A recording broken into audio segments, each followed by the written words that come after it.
اور کس قسم کی حکومت ہے جو کہ اقوام متحدہ سے بات کرتی ہے اور خود کچھ نہیں کرنا چاہتی. کمال صاحب، آج اپنی اس پریس کانفرنس میں جناب وزیر اعظم نے بھی جناب سیکرٹری جنرل بان کی مون کی توجہ مسئلہ کشمیر کی طرف دلائی اور کہا کہ پاکستان اور خطے میں جو اس وقت کیفیت ہے، جو ٹینشن ہے، اس میں حل طلب مسئلہ ہے کشمیر کا، وہ حل کیے بغیر یہ ٹینشن ختم نہیں ہو سکتی. جناب بان کی مون نے ایک سوال کے جواب میں بھی اور اس وزیر اعظم کی آبزرویشن کے بارے میں بھی انہوں نے کہا کہ اس مسئلے کو حل ہونا ضروری ہے اور مذاکرات کے ذریعے ہی یہ مسئلہ حل ہونا چاہیے. اقوام متحدہ کے سلسلے میں پینڈنگ قراردادیں ہیں. اقوام متحدہ اب بھی کوئی پرو ایکٹیو رول نہیں ادا کرنا چاہتا اس سلسلے میں، خاموشی سے دیکھنا چاہتا ہے کہ دونوں ملک اس کو آپس میں ڈیسائیڈ کریں. دیکھیے 18 ریزولوشنز ہیں سیکورٹی کاؤنسل کی کشمیر کے معاملے میں، اور 18 کی 18 جو ہے وہ ہندوستان نے ان کو ڈینائی کیا ہے اور ریفیوز ٹو ایکسپٹ.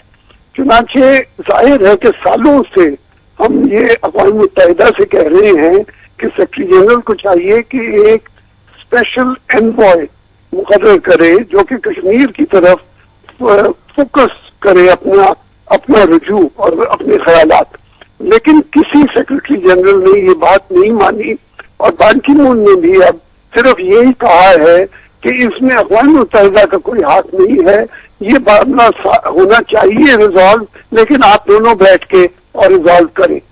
تو ظاہر ہے کہ کہنا پڑے گا کہ بھئی اگر ہم دو بیٹھ کے ریزالو کر سکتے تو آج سے 40 سال پہلے ریزالو کر لیتے.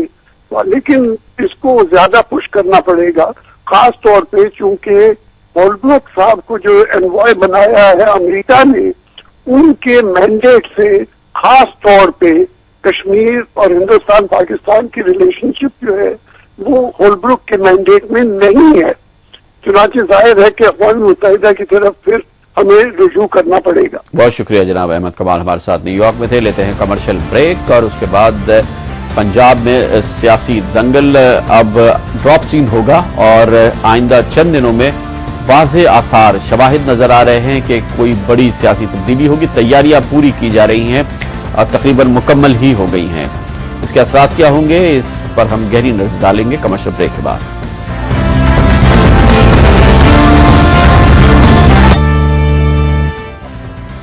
Welcome back. پنجاب میں گورنر ہاؤس اور وفاق میں جاری سرگرمیوں کو ذرا غور سے دیکھا جائے تو لگتا یہ ہے کہ پنجاب میں کوئی بڑی تبدیلی آنے جا رہی ہے اور اس کے لیے تیاریاں مکمل کی گئی ہیں. کل اس سلسلے کی سب سے اہم پیش رفت ہوئی جب پبلکلی پنجاب کے سابق وزیر اعلیٰ پاکستان مسلم لیگ قاف کے سینئر رہنما جناب چودھری پرویز الہی اپنے صاحبزادے کے ہمراہ پنجاب کے گورنر سلمان تاثیر کے ساتھ ملے، جس میں جناب سلمان تاثیر کے ساتھ ان کے میڈیا ایڈوائزر فاروق شاہ بھی موجود تھے. یہ ملاقات جس کی اہمیت اس لیے بھی زیادہ ہے کہ پہلی بار دونوں فریقین نے اس کی تصدیق کی ہے.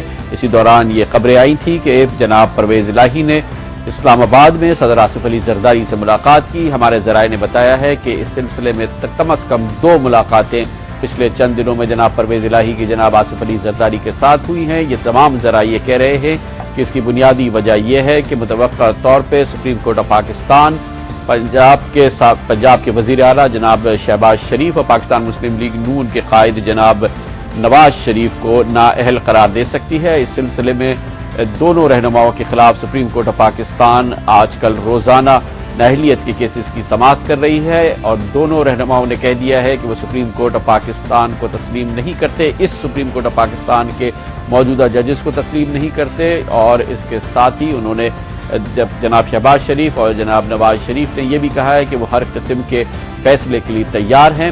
آج اس کی بازگشت ایک بار پھر سنائی دی گئی اور جناب نواز شریف نے اپنے عزم کا اور اپنی پوزیشن کا غیر متزلزل اظہار کیا اور آج یہ اظہار انہوں نے کیا لندن میں، جہاں انہوں نے اپنے متوقع فیصلے کے بارے میں، نااہلیت کے کیس کے بارے میں ایک بار پھر اپنی رائے عوام کے سامنے پیش کی اور سپریم کورٹ پر اپنے عدم اعتماد کا اظہار کیا. جناب نواز شریف نے فرمایا خود نااہل ہے جج بننے کے یا جج یا جوڈیشری کا حصہ بننے کے.